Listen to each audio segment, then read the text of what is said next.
Makinig ng mabuti. 74% ng mga senior ay nagkakamali sa kanilang kalamnan araw-araw na maaaring mag-alis ng inyong lakas at kalayaan. Huwag aalis dahil sa video na ito, ibubunyag ko ang 10 murang pagkain na mas mabilis magpatubo ng muscle kaysa sa itlog, kahit ikaw ay nasa edad 70 o 80 na. Ibalik natin ang inyong sigla ngayon. Ika-10 pagkain. Cottage cheese. Ang unang malaking pagkakamali na madalas kong makita sa aking mga pasyente ay ang hindi pagpapakain sa kalamnan sa gabi. Marami sa inyo ang hindi nakakaalam na ang muscles ay nagugutom habang kayo ay natutulog. Ang cottage cheese ay mayaman sa casein protein. Isipin ninyo ito bilang isang mabagal na agos ng sustansya na tumatagal ng 8 oras sa loob ng inyong tiyan. Habang kayo ay mahimbing na nagpapahinga, dahan-dahan nitong inaayos ang inyong mga napagod na hita at binti. Napapansin niyo ba na tuwing umaga ay tila naninigas ang inyong mga binti? Iyong pakiramdam na hirap kayong ihakbang ang inyong mga paa pagkababa sa kama? Iyan ang senyales na nagutom ang inyong muscles sa magdamag. Gaya na lamang ni Martha, isang 72 taong gulang mula sa Phoenix. Dati ay kailangan pa niyang humawak sa dingding tuwing gigising dahil sa sakit ng binti. Matapos ang 2 linggo ng pagkain ng kalahating cup ng cottage cheese bago matulog, gumaan ang kanyang pakiramdam. Sabi niya sa akin, "Doc, ang sarap gumising na wala ng hapdi. Huwag nang magtiyaga sa matatamis na biskwit. Subukan ang kalahating cup ng cottage cheese gabi-gabi." Pakisulat ang salitang nighttime sa baba kung handa na kayong subukan ito mamaya. Ika-9 na pagkain, tokwa o tofu. Ang ika-9 na problema na dapat nating harapin ay ang mabilis na pagliit ng ating kalamnan dahil sa pagbaba ng ating mga hormone. Sa ating pagtanda, ang ating katawan ay hindi na gumagawa ng sapat na chemical upang panatilihing matigas ang ating mga muscle, kaya naman tayo ay nagiging malambot o flabby. Ang tokwa ay isang lihim na sandata dahil naglalaman ito ng mga natural na compound na tinatawag na isoflavones. Ang mga ito ay tumutulong sa pagbalanse ng inyong sistema sa paraang natural at ligtas. Nararamdaman nyo ba na tila wala ng buhay ang inyong mga braso at binti? O kaya ay lagi kayong pagod kahit wala namang ginagawa? Ito ay malinaw na senyales na ang inyong muscles ay hindi na nakakakuha ng tamang suporta. Isipin ninyo si George, isang 76 na taong gulang mula sa Cleveland. Hilig niya ang fried chicken at baka, pero dahil dito ay lagi siyang nanghihina. Noong sinimulan niyang palitan ang kanyang karne ng inihaw na tokwa 2 beses sa isang linggo, laking gulat niya dahil hindi na niya kailangang matulog sa hapon. Sabi ni George sa akin, "Doc, naging mas masigla ang aking bawat kilos." Itigil na ang pagkain ng matatabang karne na nagpapabigat sa inyong puso. Simulan ang pagkain ng tokwa at mapapansin ninyo ang kaibahan sa inyong lakas. Ito ay mura, madaling lutuin at sadyang kailangan ng inyong tumatandang katawan. Ika-8 pagkain, garbanzos o chickpeas. Ang ika-8 pagkain ay ang garbanzos. Ang malaking pagkakamali ng marami sa atin ay ang pagkain ng puting tinapay o puting kanin sa tanghalian. Ang mga ito ay tinatawag nating empty carbs dahil mabilis silang magpataas ng asukal pero mabilis din itong babagsak na nagiiwan sa inyong lupaypay at walang lakas. Ang garbanzos ay may perpektong kombinasyon ng protina at fiber. Ito ay nagbibigay ng tinatawag nating steady energy. Ibig sabihin, ang inyong mga kalamnan ay may panggatong na tumatagal ng maraming oras.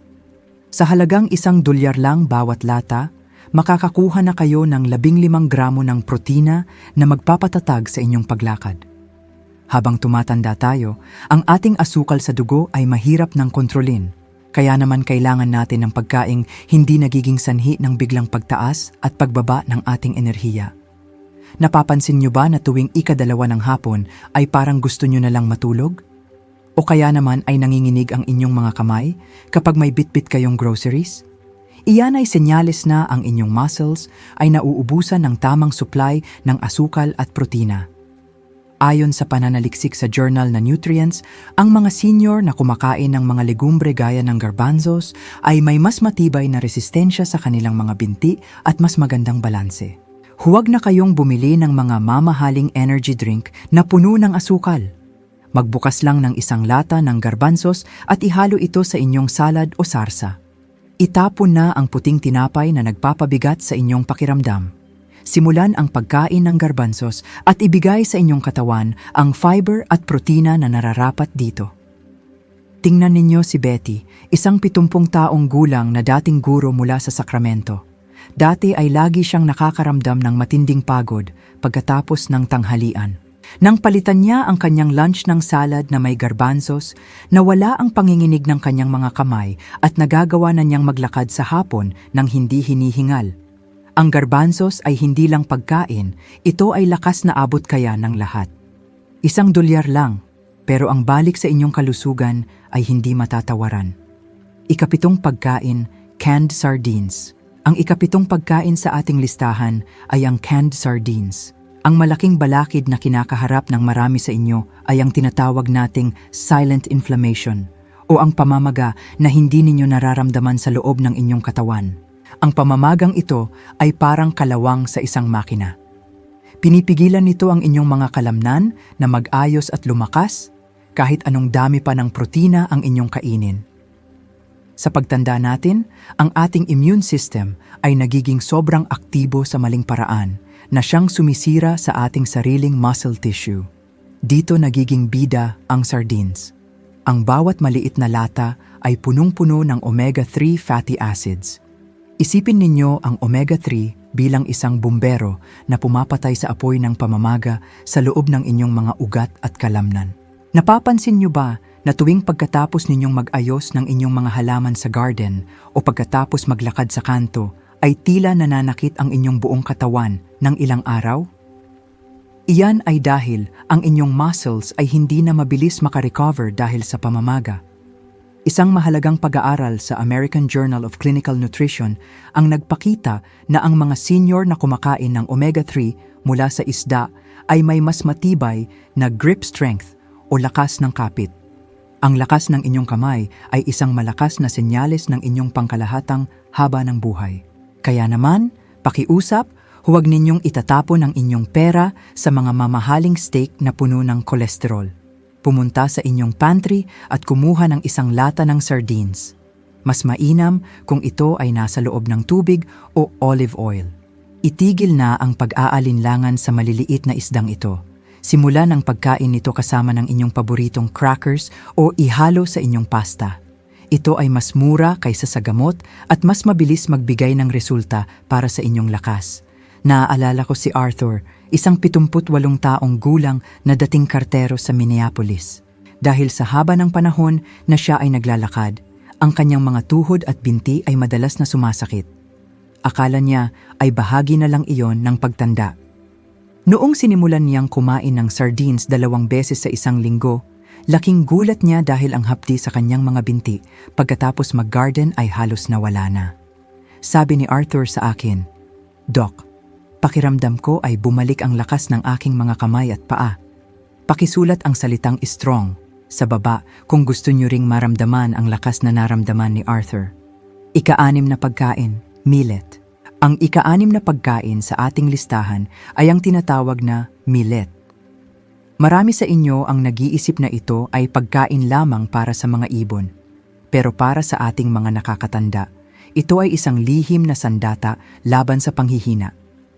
Ang pangunahing problema sa ating edad ay ang kakulangan sa mga mahahalagang mineral na nagpapatakbo sa ating mga kalamnan. Ang millet ay punong-puno ng magnesium at iron, 2 bagay na madalas nating kulang habang tayo ay nagkakaedad. Ang magnesium ay parang isang natural na pamparelax ng ating muscles. Kung wala ito, ang inyong mga kalamnan ay mananatiling mahigpit at madaling mapagod. Ang iron naman ang nagdadala ng oxygen sa inyong dugo. Kapag may sapat na oxygen ang inyong mga muscle, mas madali silang mag-ayos at magpalaki ng bagong fiber. Sa ating pagtanda, ang ating bituka ay hindi na kasing husay kumuha ng minerals mula sa puting kanin o tinapay, kaya kailangan natin ng millet na siksik sa sustansya. Nakakaranas ba kayo ng panginginig ng binti kapag kayo ay tumatayo mula sa inyong upuan? O kaya naman ay binabangungot kayo sa sakit dahil sa pulikat sa gitna ng gabi? Iyan ay malinaw na sintomas na ang inyong muscles ay naghahanap ng magnesium at iron. Ang Journal of Food Science and Technology ay naglabas ng pag-aaral na ang millet ay nakakatulong sa pag-stabilize ng asukal sa dugo, na nagbibigay sa inyo ng lakas na hindi biglang nawawala. Huwag na kayong magtiyaga sa puting tinapay na nagpapabigat lang ng inyong timbang pero hindi nagbibigay ng lakas. Simula ng inyong umaga sa isang mainit na bowl ng millet porridge. Ito ay napakamura, masustansya at napakadaling lutuin. Gawin ninyong prioridad ang inyong nutrisyon bago pa maging huli ang lahat. Isipin ninyo ang kwento ni Jim, isang 81 taong gulang na dating karpintero sa Portland. Hirap na siyang umakyat ng hagdan dahil nanginginig ang kanyang mga binti. Noong pinalitan niya ang kanyang morning toast ng chao na gawa sa millet, napansin niya na mas matatag na ang kanyang pagtayo. Sabi niya sa akin, "Doc, hindi na ako kailangang kumapit sa dingding tuwing aakyat ako sa aking kwarto." Ang millet ay nagbigay kay Jim ng kumpiyansa na kumilos muli sa loob ng sarili niyang bahay. Kaya niyo rin iyan, basta simulan ninyo sa tamang pagkain. Ikalimang pagkain, mussels o tahong. Ang isang malaking pagkakamali na madalas nating makaligtaan ay ang pagtuon lamang sa laki ng kalamnan habang pinababayaan ang ating mga tendons o ang mga litid na naguugnay sa ating muscle at buto. Isipin ninyo ang inyong katawan bilang isang barko. Kahit gaano kalakas ang inyong layag, kung ang mga lubid na humahawak dito ay marupok na, hindi kayo makakausad ng maayos. Sa ating pagtanda, ang mga litid na ito ay nawawalan ng elastisidad, na siyang dahilan kung bakit pakiramdam natin ay wala tayong point of support o pundasyon kapag tayo ay kumikilos. Dito, napakahalaga ng tahong. Ang pagkaing ito ay siksik sa tinatawag na taurine. Ito ay isang espesyal na amino acid na nagsisilbing proteksyon para sa inyong mga muscle fibers laban sa mabilis na pagkabulok o degeneration na dala ng edad. Habang tumatanda tayo, ang ating katawan ay hindi na mabilis makagawa ng taurine. Kaya naman, ang ating mga kalamnan ay madaling mapinsala kahit sa maliliit na pagkilos lamang. Ang tahong ay nagbibigay ng kailangang reinforcement upang manatiling matibay ang koneksyon ng inyong buong katawan. Napapansin niyo ba na tuwing kayo ay naglalakad o tumatayo, ay tila may kumikirot sa inyong mga tuhod? Iyong pakiramdam na parang buto sa buto na ang nagkikiskisan? Ito ay madalas na senyales na ang inyong mga litid at konektibong tissue ay mahina na. Ayon sa pananaliksik sa Journal of Clinical Nutrition, ang mga pagkaing tulad ng tahong ay hindi lamang nagpapalaki ng muscle mass, kundi nagpapalakas din ng hand grip strength. Ito ay napaka-importante para sa ating kalayaan sa loob ng bahay. Kaya naman, pakiusap, huwag ninyong isiping ang tahong ay para lamang sa mga espesyal na okasyon. Itigil na ang paggastos sa mga mamahaling steak na mahirap nguyain at tunawin. Pumunta sa frozen section ng inyong grocery at bumili ng isang bag ng tahong sa halagang $5 lang. Simulan ninyong isama ito sa inyong pagkain kahit minsan sa isang linggo. Mas mainam itong lutuin sa tissue at taba ng tanso o gisa sa bawang at kaunting gulay. Ito ay isang murang paraan upang matiyak na ang inyong mga kalamnan ay may matibay na anchor. Naaalala ko si Eleanor, isang 69 na taong gulang na dating librarian sa Charleston. Hirap na siyang magbuhat ng mabibigat na kaldero sa kusina dahil sa hina ng kanyang mga kamay at sakit sa tuhod. Noong sinunod niya ang payo ko na magluto ng simpleng tahong minsan, sa isang linggo laking gulat niya dahil pagkalipas ng isang buwan, mas naging matatag ang kanyang pagtayo at mas kaya na niyang humawak ng mabibigat na gamit ng walang kaba.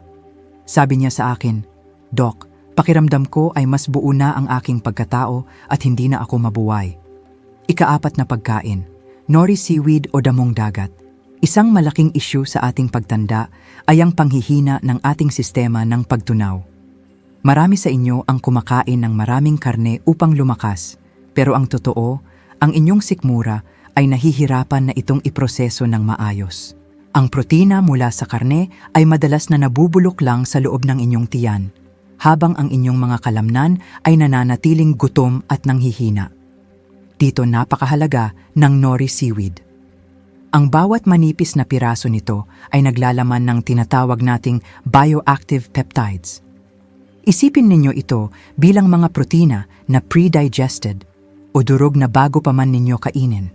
Dahil maliliit na ang mga fragment na ito, agad itong pumapasok sa inyong daluyan ng dugo nang hindi pinapagod ang inyong tiyan.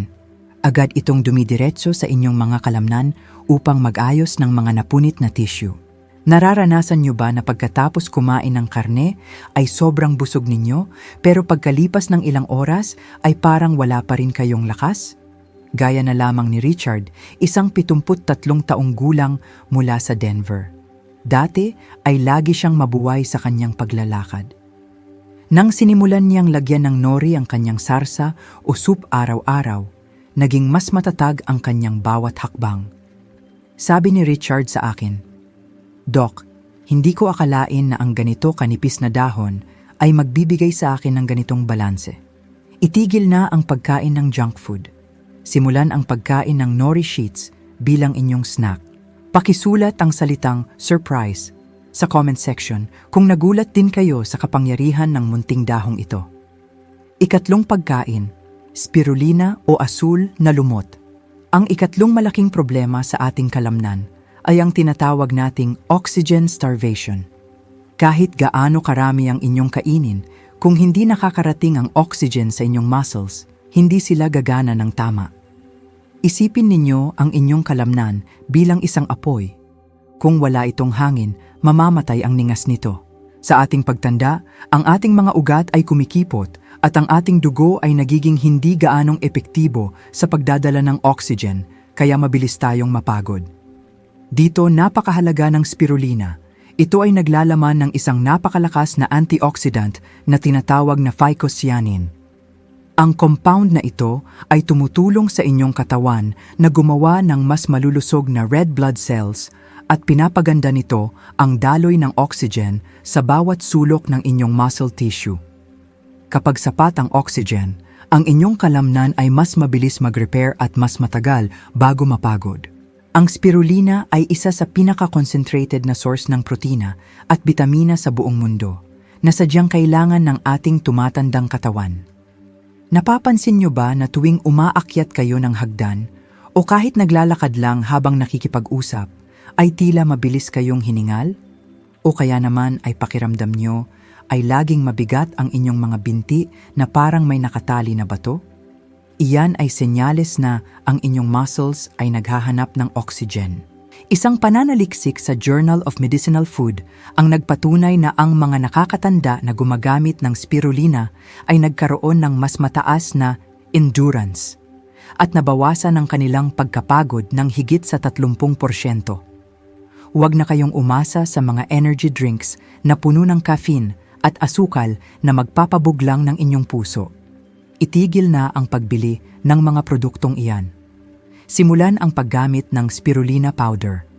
Maaari kayong bumili ng isang maliit na lalagyan nito at tumatagal ito ng ilang buwan. Ang kailangan nyo lang ay isang teaspoon bawat umaga. Ihalo ito sa inyong juice o tubig. Maaaring medyo kakaiba ang kulay nito, pero ang dulot nitong lakas sa inyong baga at kalamnan ay tunay na kamangha-mangha. Gaya na lamang ni Dorothy, isang 75 taong gulang na dating nurse sa Tampa. Dati ay hiningal na siya pag-akyat pa lang sa ikalawang palapag ng kanyang bahay. Matapos ang 3 linggo na paglalagay ng isang teaspoon ng spirulina sa kanyang morning juice, tuwang-tuwa siya dahil kaya na niyang umakyat ng hagdan nang hindi tumitigil para huminga. Sabi niya sa akin, "Doc, pakiramdam ko ay nagkaroon ako ng bagong baga at bagong lakas sa binti." Ang spirulina ay nagbigay kay Dorothy ng lakas upang ma-enjoy muli ang bawat sulok ng kanyang tahanan. Ikalawang pagkain, earth almonds. Ang ikalawang pagkain sa ating listahan ay ang earth almonds. Ang isang malaking pagkakamali na hindi napapansin ng marami ay ang paghina ng daloy ng dugo patungo sa ating mga binti. Kahit gaano karami ang inyong kainin, kung ang inyong mga ugat ay masikip, ang mga sustansya ay hindi makakarating sa inyong mga kalamnan. Sa ating pagtanda, ang ating mga blood vessels ay nawawala ng kakayahang bumuka ng maayos, kaya ang inyong muscles ay parang halaman na hindi nadidiligan. Dito, napakahalaga ng earth almonds. Ito ay mayaman sa arginine. Ang arginine ay isang amino acid na nagpapataas ng nitric oxide sa inyong katawan. Isipin ninyo ang nitric oxide bilang isang natural na tagapagluwag ng inyong mga ugat. Pinapalawak nito ang daanan ng dugo upang ang oxygen at protina ay malayang makadaloy hanggang sa dulo ng inyong mga paa. Ito ang dahilan kung bakit ang earth almonds ay hindi lang basta pagkain, kundi isang natural na pampaganda ng sirkulasyon para sa mga senior. Napapansin nyo ba na tuwing hapon ay tila ang inyong mga binti ay parang may nakatali na mabigat na bakal? Iyong pakiramdam na heavy lead weights na nagpapahirap sa inyong pag-akyat ng hagdan? Iyan ay senyales na hindi sapat ang nutrisyon na nakakarating sa inyong lower body. Ayon sa pananaliksik sa Journal of Food Science and Technology, ang earth almonds ay may mga bioactive compounds na nagpapababa ng muscle inflammation at nagpapataas ng endurance sa mga nakakatanda. Kaya naman, pakiusap, itigil na ang pagkain ng mga biskwit o cookies na puno ng asukal sa hapon. Simulan ang pagkain ng isang nam ng earth almonds bilang inyong snack. Maaari ninyo itong kainin ng hilaw o ibabad sa tubig upang lumambot. Ito ay mas ligtas at mas epektibo kaysa sa pag-inom ng mga synthetic na supplement para sa sirkulasyon. Ang pagkain ng buong sustansya mula sa earth almonds ay ang pinakamabuting paraan upang matiyak na ang inyong muscles ay laging busog sa nutrisyon. Gaya na lamang ni Rose, isang 79 na taong gulang na pasyente ko mula sa Phoenix. Dati ay lagi siyang nagrereklamo na tila puro bato ang bigat ng kanyang mga binti tuwing hapon. Noong sinimulan niyang gawing snack ang earth almonds sa halip na crackers, napansin niya na pagkalipas ng isang buwan, naging mas magaan ang kanyang pakiramdam. Sabi ni Rose sa akin, "Doc, hindi na ako nahihirapan maglakad papunta sa mailbox dahil tila lumuwag ang aking mga binti." Unang pagkain, teff grain. Ang pinakamalubhang problema na kinakaharap nating mga senior ay ang paghina ng collagen sa ating mga kalamnan. Isipin ninyo ang inyong muscle bilang isang gusali.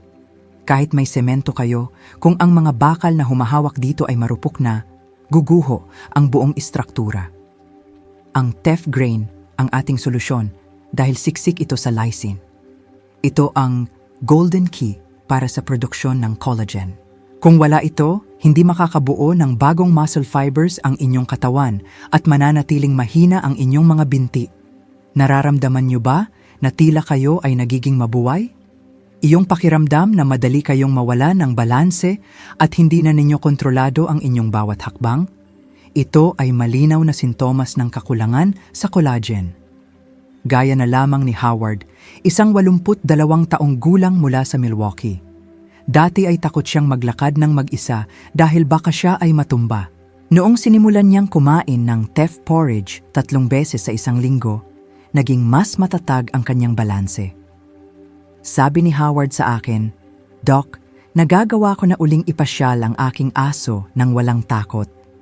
Pakiusap, simulan ninyong palitan ang inyong puting kanin ng teff grain. Ibalik natin ang inyong lakas at kalayaan sa loob ng inyong sariling tahanan. Mga kaibigan, tandaan ninyo na hindi kailangang manghina ang inyong katawan. May kapangyarihan kayong manatiling malakas at malaya gamit ang mga pagkaing ito. Sabihin sa amin sa comments, ano ang susubukan nyo? Huwag kalimutang i-like, mag-subscribe sa ating pamilya at ibahagi ito sa inyong mahal sa buhay. Ang inyong pinakamagagandang taon ay paparating pa lamang. Manatiling matatag at patuloy na humakbang.